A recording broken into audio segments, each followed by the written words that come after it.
Back in the fall of 2024, I covered a debate between Jack Comrade, Chris Catrone, Mike MacNair, Lawrence Parker, and Chris Catrone again. On the nature of Lukács and Lukácsian theory. And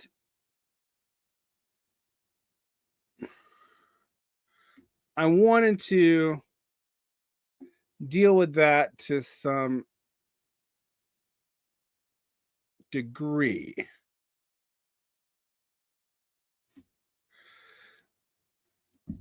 Coming back to the implications of that debate, there was some tactics used by Mike MacNair that are interesting, that have come up with people that I've argued with, who I like and often have even had on the show, who have sort of stock responses to things by labeling them some abstract noun, usually a historical position, very quickly to get beyond them, and trying to reduce things to prior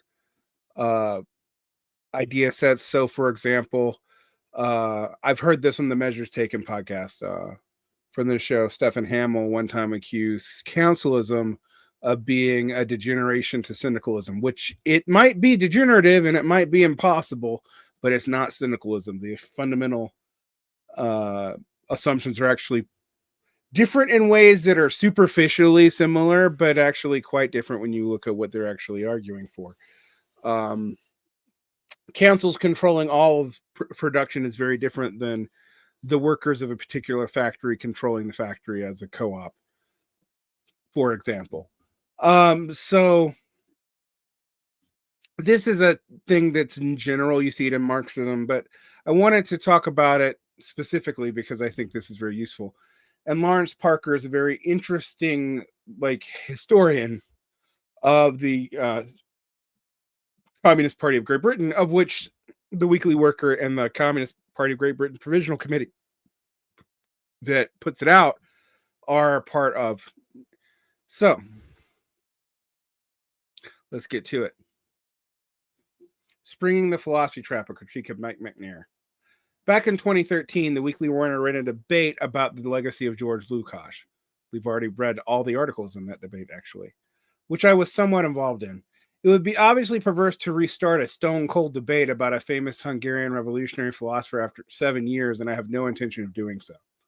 I mean, I kind of did after 10 years, so.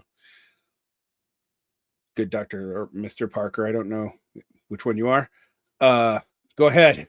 But anyway, towards the end of the debate, Mike MacNair produced an interesting article, Lukács, the Philosophy Trap, November 21st, 2013. All subsequent MacNair quotes are from this article. This came up briefly in Ben Lewis's recent London seminar on Karl Kautsky, and I thought it would be useful to address it again, as I recognize MacNair's conclusions on the topic have been influential, at least in the CPGB Provisional Committee.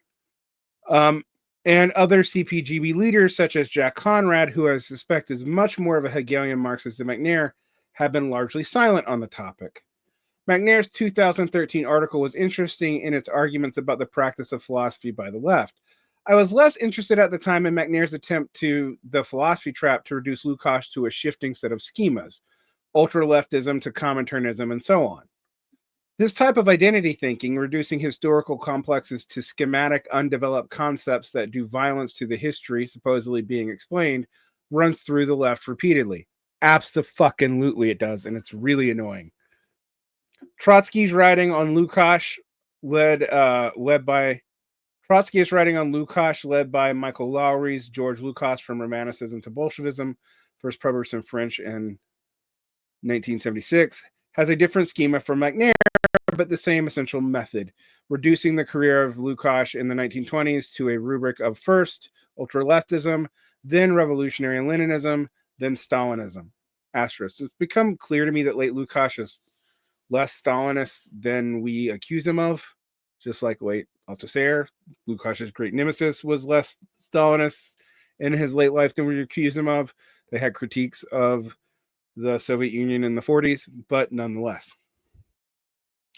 Then we have the grotesque spectacle of Trotskyist writers trying to make Lukács' writing of the mid to late 1920s sound as right-wing and conciliatory to Stalinism as possible.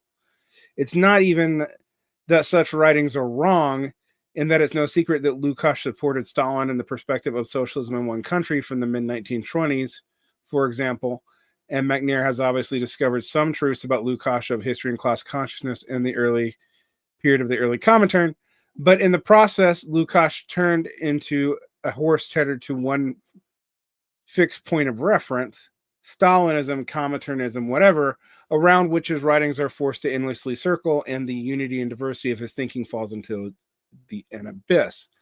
This, of course, mirrors the complaints around some contemporary left, endlessly equating Kautsky with renegade, by like not reading how Kautsky and Lenin are somewhat, at least in line with each other at certain points in time. At this point, dear reader, you can be forgiven for thinking that I have broken the entreaty of my opening and talking to you, so to speak, back into the thickets of a particular interpretation of George Lukács. But I do this merely to establish the most determined opposition to MacNair's practice in relation to thinkers he does not like, establishing a quick summary judgment that becomes hardened into a reductionist schema. This is pretty common. I've had many MacNairites call me a Bakuninist for reasons that I don't understand. And I find these, frankly, kind of frustrating. It's also in Revolutionary Theory. He does this. I think Revolutionary Theory is Revolutionary Strategy, by Mike MacNair, which is a pretty good book, but he does reduce whole things to very simple historical period. The short-circuiting is immediately apparent in the more general arguments around Marxism and philosophy that MacNair introduces in The Philosophy Trap. Recently, the Weekly Worker featured an appalling debate on the merits or otherwise of the German philosopher Martin Heidegger, where various ex-members of the old Workers' Revolutionary Party, the WRP, cavorted happily on the letters page, treating us to lurid tales of opposition between materialism and idealism and such like, which was all about appealing to what Peter Sutcliffe cruising through a red light district I screwed that up. Which was all about as appealing as watching Peter Sutcliffe cruising through a red light district. What all this nonsense leaves out is any notion of an immanent critique. That is a critique that explodes the internal contradictions contained within a thinker's own thought. The alternative to over-obsess about Heidegger's guilt in relation to Nazism or to merely use him as some kind of counter in a Manichaean struggle between good materialism and evil, and idealism, evil, is to leave the foundation of a thought unsullied by any actual criticism. In Heidegger's case, this is particularly unfortunate given the way he is given a radical gloss by existentialist movement, but also because the opposition in his work between a primordial being, singular, and particular beings, plural, of human actors in the world. This being defies our attempts to conceptualize it and is opposed to us as individuals. It just is. And there isn't a damn thing we can do about it. Theodore Adorno saw lodged within this an expression of authoritarianism, whereby particularities could be smothered by an unthinking obedience to what is. This immanent critique, which is not meant to be taken as a complete view of Heidegger in any sense, I am unqualified to offer that, allows one to lay hold of the internal contradictions and understand how Heideggerian the contemporary left is. After all, in many of the organizations of the left, the being of the sect is always kind of opposed to the beings of the membership, and furthermore, most leftists voluntarily renounce their beings to the greater good of the sect and its dogmas, which become irrevocable. The sect just is. Ignorant prattle about Heidegger's position and one kind of philosophical hellfire, or merely labeling as a Nazi, actually leave the authoritarian implications of his work undefeated. It is the theoretical equivalent of standing behind a police barrier shouting Nazi at members of the English Defense League Football Lads Alliance supporters on the other side of the road. It shows a pronounced sense of disengagement with the world. Now, Conor MacNair is not to be equated with the inconsequential protagonists in the recent debate, but what he does share with them is a certain externality in the way in which he often deals with thinkers, particularly the ones he doesn't like. One couldn't truly call The Philosophy Trap an immanent critique of the thinkers it discusses. Rather, various theories are being used in a summary fashion to apparently position MacNair in an angular relationship to traditional left thinking. That is, I think, is a real trap, and as I hopefully demonstrate in this article. MacNair argues in relationship to the Second International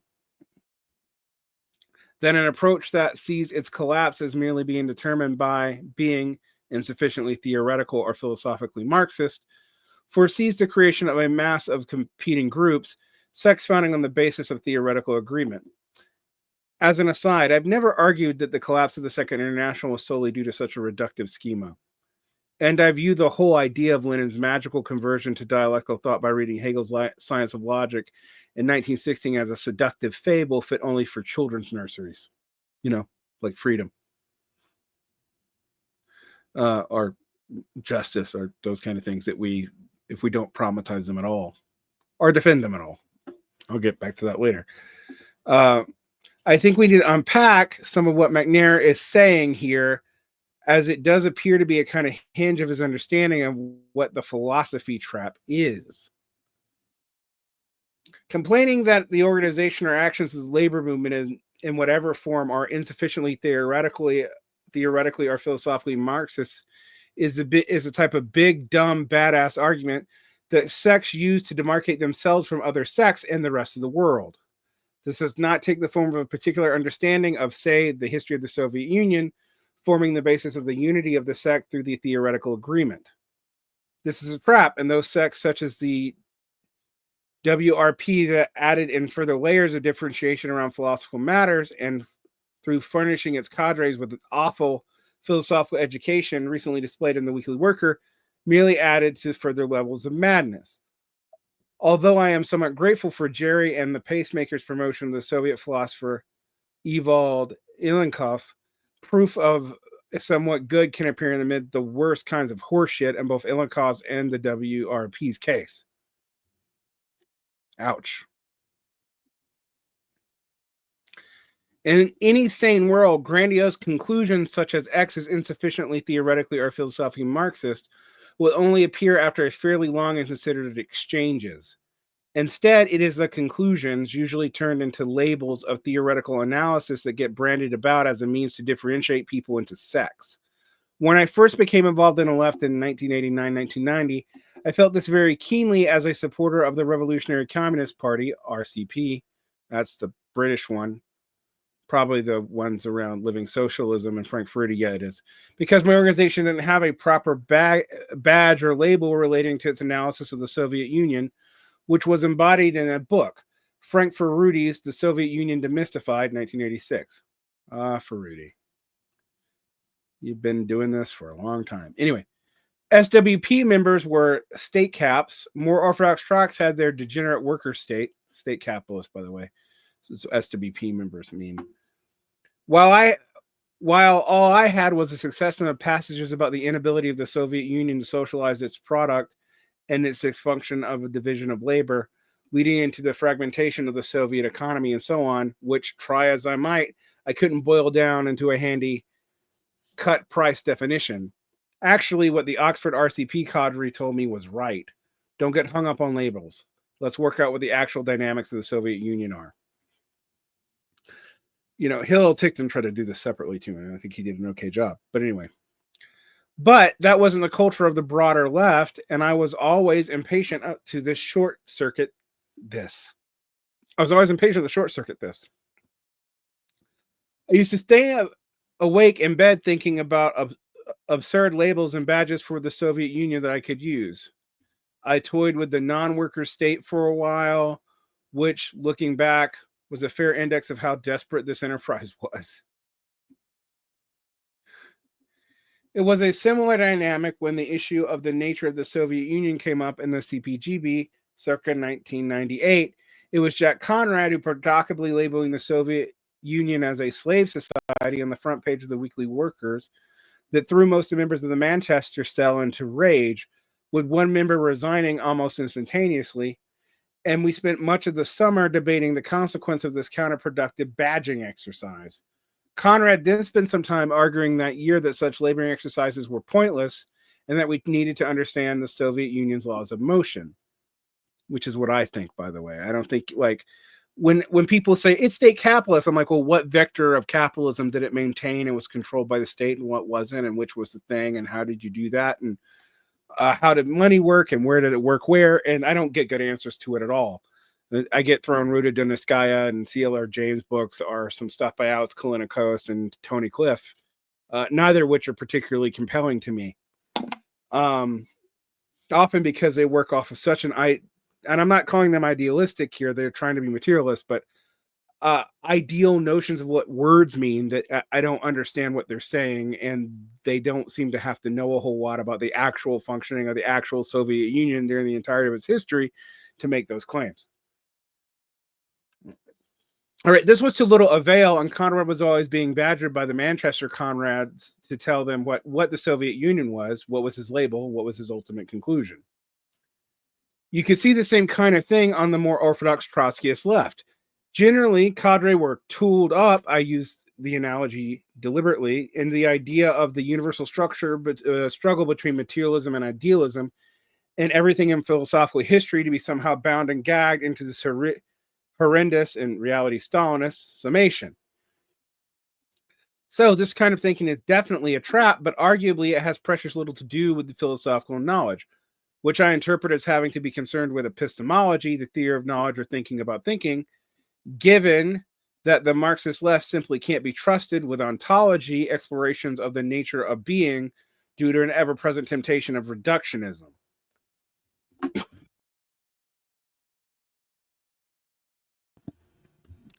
In philosophy, you learn through a class of ideas in the process of exploring different philosophical positions. The deracinated conclusions one might draw from are relatively unimportant. The same is true of theoretical knowledge of issues such as the nature of the Soviet Union.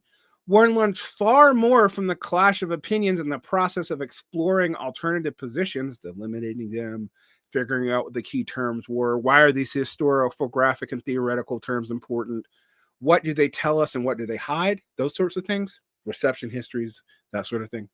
Rather than the silly left-wing game of bandying about conclusions, summations, and labels without paying attention to the Soviet Union's laws of motion. Many people who have told me the Soviet Union were state capitalists couldn't tell me if it was the fact that it produced value that could be traded on the international market or the internal market. They treated them as the same thing, or how the ruble worked. Why there were different kinds of exchanges of the ruble in different periods of the Soviet Union, and why the Soviet Union ended up opening itself up to the IMF.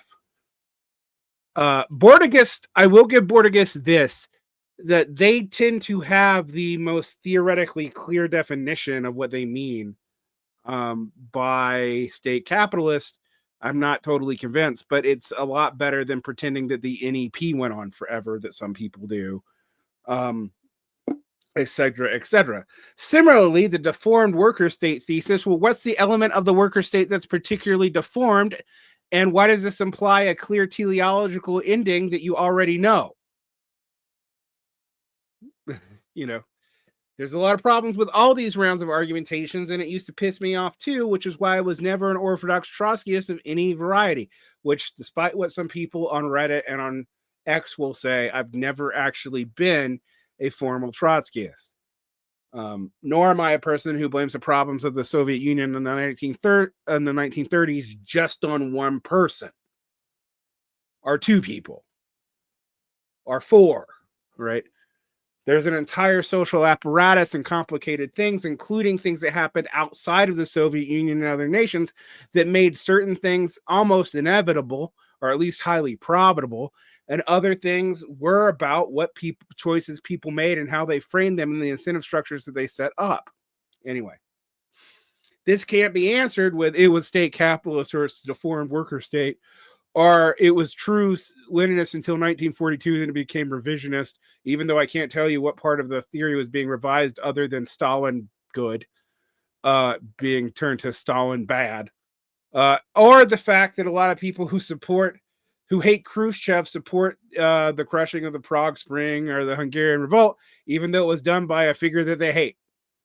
Like, these are philosophical shortcuts, such as another one right now that was popular a few years ago is the purity fetish, although relating it all the way back to Parmenides without really dealing with the fact that identity thinking is what the purity fetish is doing as a label, and that it's relatively unchanging from ancient Greece to now, with no explanation of how it stayed that way, what maintained it, and what class interest it served to function, other than maybe some vague notions about the CAA.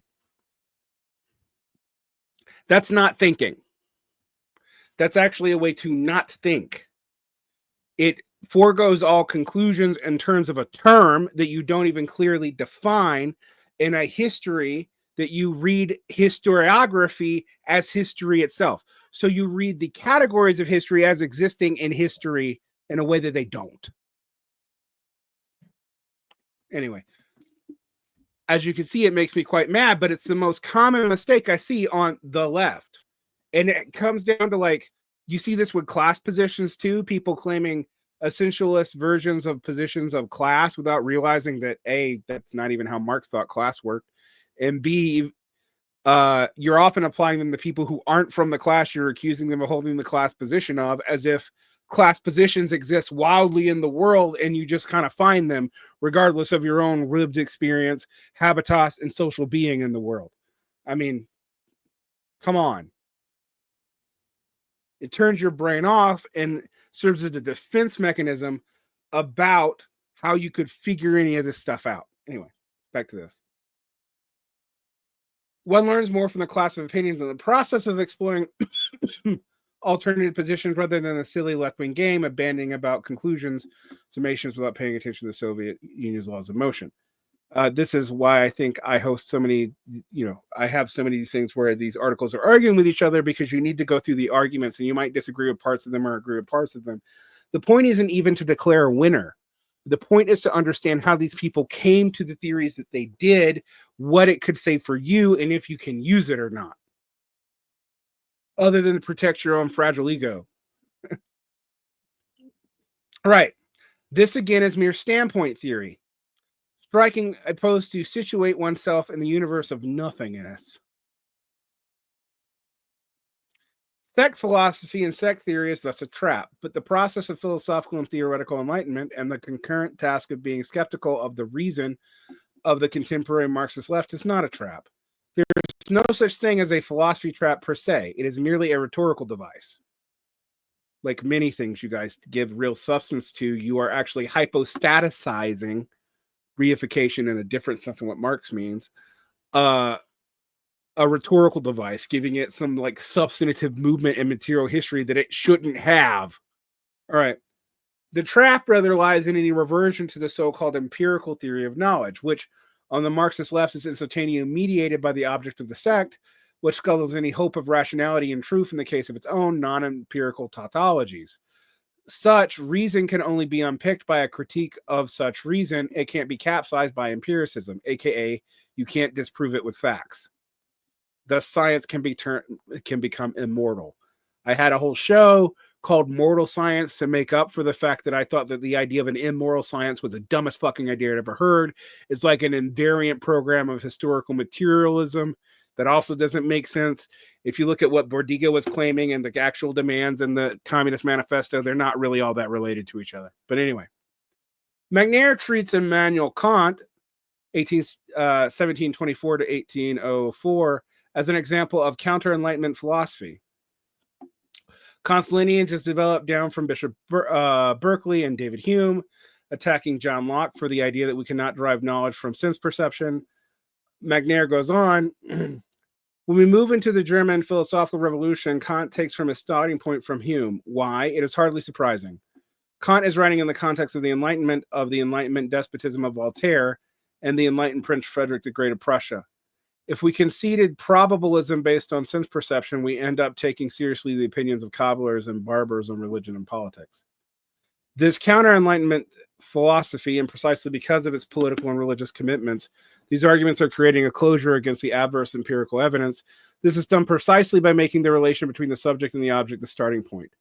To do so is to build the starting point from Berkeley and Hume's critique of Locke. In doing so, it immunizes theory against empirical refutation. While no one wants to build a mythology of Kant, it is easy to recognize this type of analysis from a more traditional lexicon of left-wing writing. Flat, one-dimensional judgments are summarily dispensed with simple equivalence invoked x equals y. I fucking hate this, and it's super common on all varieties of the left, but particularly the most popular ones that get sectarian attention because it's exotic. Bourgeois thought is proletarian thought, etc., etc., etc. Fucking hate it. It's so dishonest. In this case, Kant equals counter-enlightenment. The name Kant is plotted alongside relations with other external names and institutions, and this seems to damn Emmanuel by association. The whole effect, just as in the recent debate on Heidegger, is strangely external to Kant in his writing. MacNair is engaged in the traditional left-wing practice of polemical signification, of mere standpoint philosophy that fails to grip with the matter at hand. The alternative to this methodology is an immanent criticism that takes the contradictions embedded in Kant's own work as a starting point, rather than his place in the externally constructed system of science. Adorno's sophisticated treatment of Kant and the Enlightenment in his lectures on the Critique of Pure Reason shines an unflattering light on MacNair's reductionism in this regard. Adorno is emphatically not attempting to mythologize Kant in relation to the Enlightenment thought, or taking Kant simply at his word. Whether Adorno sets out the deep ambiguities in Kant's positions so that it can't be reduced to either a pro or counter Enlightenment stance. This is like the debates on whether or not the American Revolution is a revolution or a counter-revolution. It was both, depending on what you're talking about and how it comes up. And almost everyone who tries to argue that it's one or the other has to ignore counterexamples in the revolutions or counter-revolutions that they like or don't like that match America, but that they don't want to drop because people don't want to call the American Revolution a counter-revolution, but drop the French or give the British Empire actually a more progressive stance on slavery, which it did have, ignoring that it objectively supported the Confederacy during the Civil War. And while it didn't trade a lot with the Confederacy, that was merely because of Northern blockades, which also ironically led to the further development of British imperialism and the expansion of the Raj. Just saying. The idea that things are cleanly pro or anti or revolutionary or counter-revolutionary in a clean way is a child's game. And people should stop it. There's people I deeply respect and like who won't drop this stuff because they like taxonomical cleanness. It makes it seem like their positions are reasoned. And I get it. And I understand it because there are a lot of people who claim that America was revolutionary, it's about freedom or whatever, and don't deal with the counter-revolutionary elements, the slavery, the proprietarianness, the suppression of more revolutionary elements within the American Revolution itself, etc., etc. But when they say, well, the French Revolution is a revolution, the French Revolution has similar contradictions.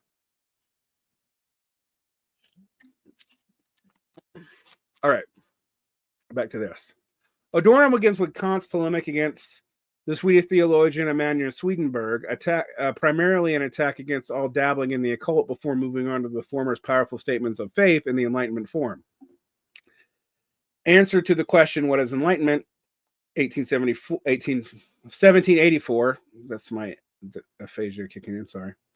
Enlightenment is man's emergence from his own self-incurred immaturity. Immaturity is the inability to use one's own understanding without the guidance of another. This immaturity is self-incurred due to its cause, not the lack of understanding, but the lack of resolution and courage to use it without the guidance of another. The motto of the Enlightenment, therefore, is sapere aude, dare to know. Have the courage to use your own understanding. This is the positive side of Kant's use of reason, but it is instantly qualified by Adorno in pointing out that in trying to establish self-autonomy of reason, Kant restricts any critique of the objective spirit or knowledge. Kant's reason is also purely theoretical in character and limited to writers and scholars, not public servants of the state. So on one level, you have to pull towards the unfeathered you should reason, and on the other, reason is severely constrained in the objective sphere. Adorno finds the situation indicative of bourgeois rationalism itself. On the one hand, reason is deemed to be supreme, and indeed the only authority by which to regulate human relation. And on the other hand, this is always accompanied by a warning to the effect that reason must not be taken to the extremes. But Adorno moves on from this to explore an even deeper contradiction of Kant's standing in relationship to the Enlightenment. This is because the critique of pure reason contains both identity and non-identity thinking, making it both deeply ambiguous in terms of the Enlightenment. On one level, the identity thinking in the critique wishes to reduce a synthetic a priori judgments and ultimately all organized experience to an analysis of the consciousness of the subject. On the other, the non-identity thinking presents this way of thinking desires to rid itself of mythology, of illusion that man can make certain ideas absolute and hold them to hold true simply because he happens to have them within himself. Kant, of course, sets limits to human beings knowing the world, and in that there is the unknowable thing in itself that they can simply not know. This non-identity thinking has a positive side in that by questioning the grounds of reason itself to establish absolute judgments, it regards the idea of all knowledge contained in mankind as superstition, and in the spirit of enlightenment, it wishes to criticize it as it would criticize any superstition. At this point in proceeding, MacNair's alternative sense that Kant simply being a counter-enlightenment philosophy looks somewhat bedraggled and reductionist, and in comparison with Adorno's analysis of Kant is not flattering.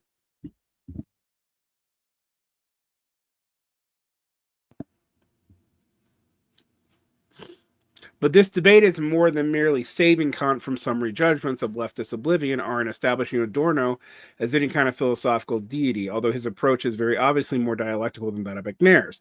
It is also about why this should matter to the contemporary left. MacNair seems to want to establish a kind of philosophical year zero for the Marxist left, where all the contradictory achievements of German idealism are swept away, including the subject-object dialectic, which in MacNair's eyes merely builds on Berkeley's and Hume's critique against Locke's probabilistic theory of knowledge. That there is no absolute certain knowledge, but there is probabilistic knowledge that we can rationally act on. This appears to take MacNair back to some kind of empiricism, although I am less interested in the label so much as the consequences of his approach. As we have seen, the subject-object dialectic in Kant emphatically does not mean walling off subjects from the empirical world if we follow his contradiction through. Alongside a skepticism establishing that the dogmatic pursuit of reason, where the subject feels she has both the whole world in her hands, is a faulty path, a critique of reason actually reopens the path back to the non-identical. If Kant himself is treated critically, of course. Things that aren't enclosed in a subject authoritarian capsule worldview. From this perspective, the worst thing about Kant is that he's somehow the best thing about him. All right. From this perspective, the worst thing about Kant is also somehow the best thing about him. But to understand how damaging MacNair's philosophical standpoint is for the left, one needs to go on a slight detour. Many of the CPGB's leaders, including MacNair, have remarked that the left is incapable of thinking in its current iteration.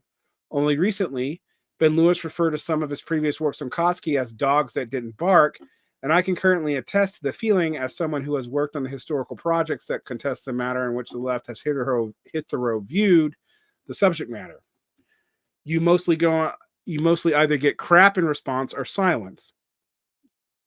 It's obvious that Lars T. Lee has produced material that should be part of a major reevaluation of the history of Bolshevism, but the response his work has received from the Trotskyist left, with only a few exceptions, has been utterly lamentable. I mean, the Trotskyist left is not particularly relevant now, but it was still seemingly relevant in 2020, kind of.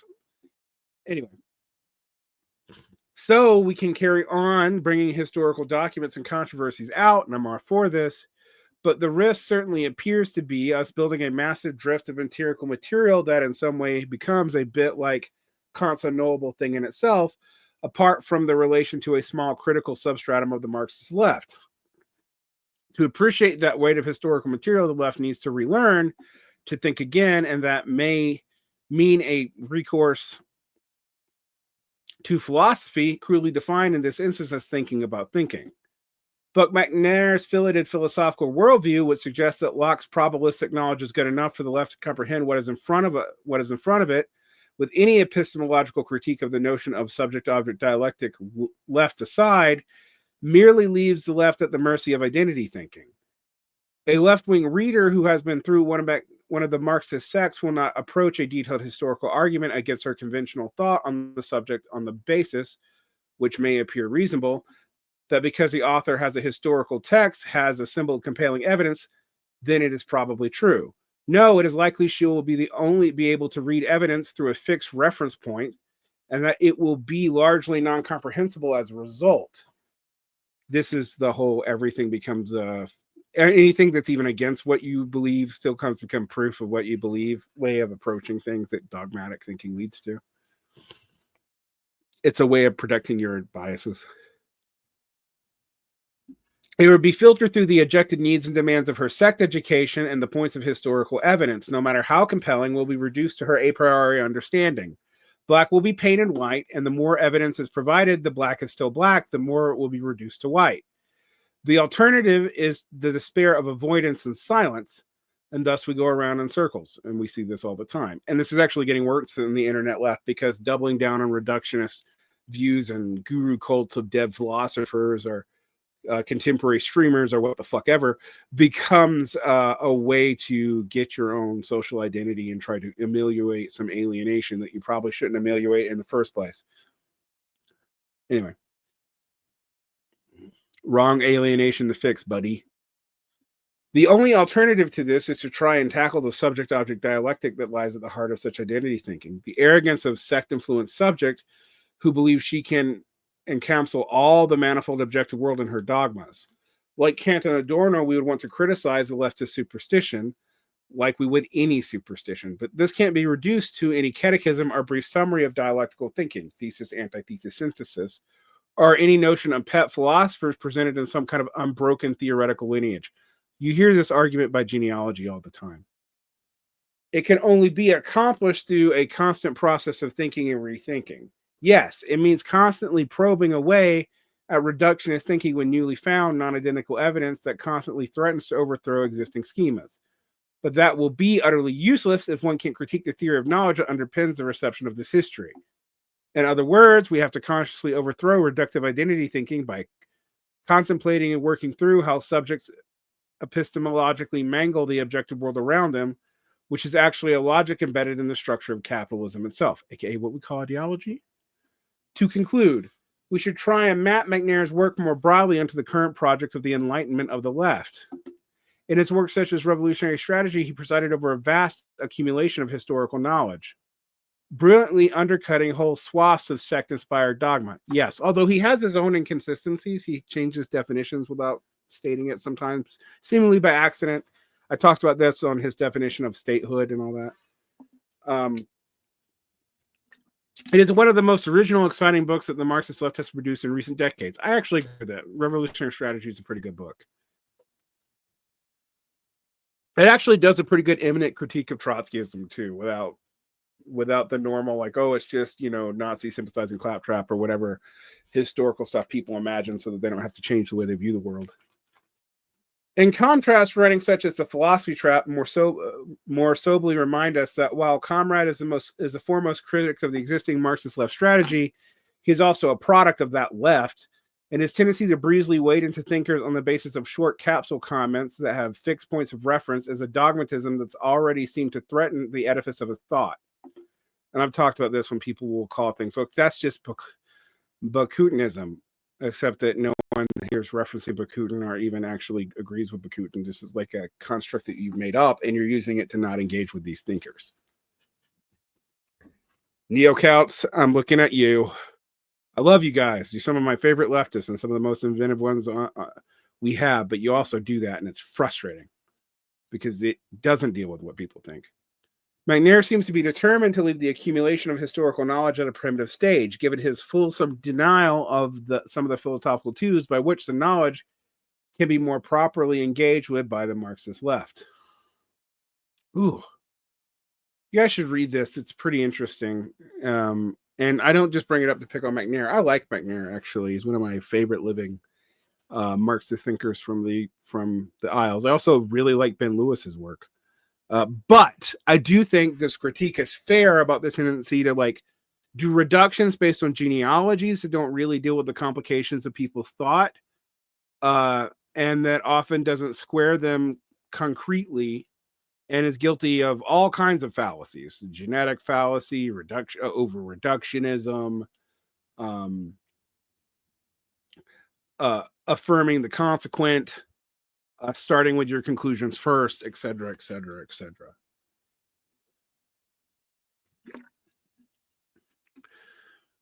Protect your peace and keep your thoughts clear. Take care.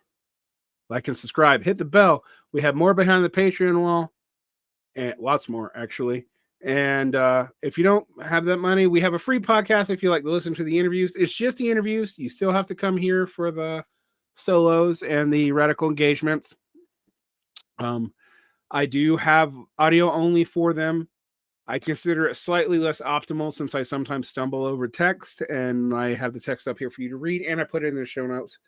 But if you are one of those people who doesn't like being stuck on YouTube, $4 will get you access to all the audio files of everything I've said on this channel. So, and stuff that I don't say publicly on the channel too. Q&As, old art show archives for stuff that's disappearing. I started archiving my shows when at least 4 episodes that I've done on the internet way back early on have completely been erased from the internet. They don't exist anywhere, and I can't find people with them, so they're just gone. So part of what I do now is archive my own shows, and you get access to that. You get access to a ton. There's thousands of hours of material for $4 an hour for just the audio, and if you want additional video, $6. And if you want to have say over what I do on behind the Patreon wall, it's $10 or $15 a month. But for most people, $4 to $6 will cover you. And if you can't do that, a lot of this is going to be made available for free. You just got to use YouTube. Or there's going to be ads. I don't monetize this channel. It actually does deprioritize me in the algorithm. So share. It would be great if you shared. But it also means I'm less censored and less have to worry about advertisers turning on me. So it's a trade. I probably should monetize, but I don't really want to.